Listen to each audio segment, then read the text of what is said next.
Telephone tapping.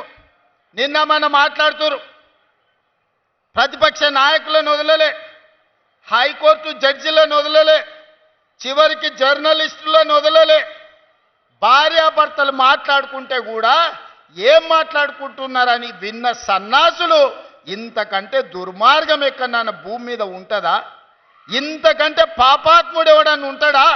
పెళ్ళా మొగుడు ఫోన్లో మాట్లాడుకుంటే కూడా వాళ్ళ మాటలిని, సినిమా తారల మాటలిని, ప్రతిపక్ష నాయకుల మాటలిని, జర్నలిస్టులను జడ్జిలను కూడా బ్లాక్మెయిల్ చేసి, వ్యాపారాలు చేసుకునేటోళ్లను బ్లాక్మెయిల్ చేసి, ఎవరో కాదు బీజేపీ ఎంపీ విశ్వేశ్వరరెడ్డి గారే చెప్పారు, మా ఫోన్లని మా భూములు కొనుక్కున్నోళ్లను బ్లాక్మెయిల్ చేసి కోట్ల రూపాయలు ఎలక్టోరల్ బాండ్స్ వసూలు చేసిండ్రు, మమ్మల్ని బెదిరించి మా దగ్గర కోట్ల రూపాయలు కొల్లగొట్టిండ్రని.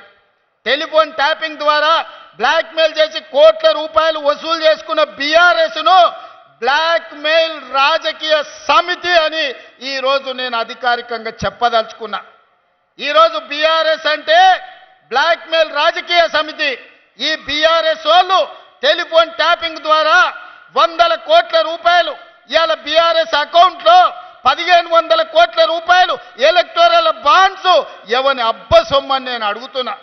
వేల కోట్ల రూపాయల ఇవాళ ఆస్తులు, 100 ఎకరాల భూములు వ్యాపారస్తులను బెదిరించి అగ్వసాగ్వకు వాళ్ళ భూములు కొనుక్కున్న మాట వాస్తవం కాదా?